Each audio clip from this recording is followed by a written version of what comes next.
Hi viewers, প্রতিদিনের মতো আজকে আমি আপনাদের সামনে হাজির হয়েছি নতুন একটি টিউটোরিয়াল নিয়ে। আজকে আমি আলোচনা করব কিভাবে ইমোর ডিলিট মেসেজ ফিরিয়ে আনা যায়। আমাদের অনেক সময় ইমোর পিকচার ডিলিট হয়ে যায়, যার কারণে সেটি ফিরিয়ে আনা সম্ভব হয় না। আজকে আমি দেখাবো আপনাদেরকে কিভাবে সেই ডিলিট মেসেজ বা পিকচারকে আপনি ফিরিয়ে আনবেন। আপনি আপনার ফোনের ডাটা কানেকশনটি চালু করে নেবেন। তারপর আপনি ইমোতে যাবেন। তারপর আপনি এখান থেকে যে কারো আইডি একটি সিলেক্ট করবেন। দেখেন আমার ফ্রেন্ডে 2টা মেসেজ পাঠাইছিল, বাট সেটি ডিলিট করে ফেলছে, এখন আমি দেখতে পারতেছি না।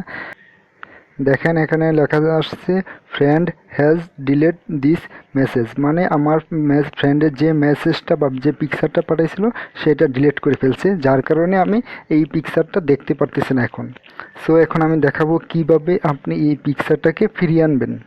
সেই জন্য আপনাকে ফার্স্টে যে কাজটা যে মেসেজটা বা যে পিকচারটা সে ডিলিট করে ফেলছে সেই মেসেজটা বা পিকচারটার ডিলিট লেখাটার উপরে আপনি প্রেস করে ধরেন। দেখেন এখানে আসছে শেয়ার ডাউনলোড ডিলিট, এখান থেকে আপনি ডাউনলোডে ক্লিক করবেন। দেখেন ডাউনলোড টু গ্যালারি, আমার পিকচারটা ডাউনলোড হয়ে গ্যালারিতে চলে গেছে। এখন আমি দেখাবো যে আসলেই কি আমার পিকচারটা চলে গেছে কি না। গ্যালারি, দেখেন লেখা আসছে ইমো।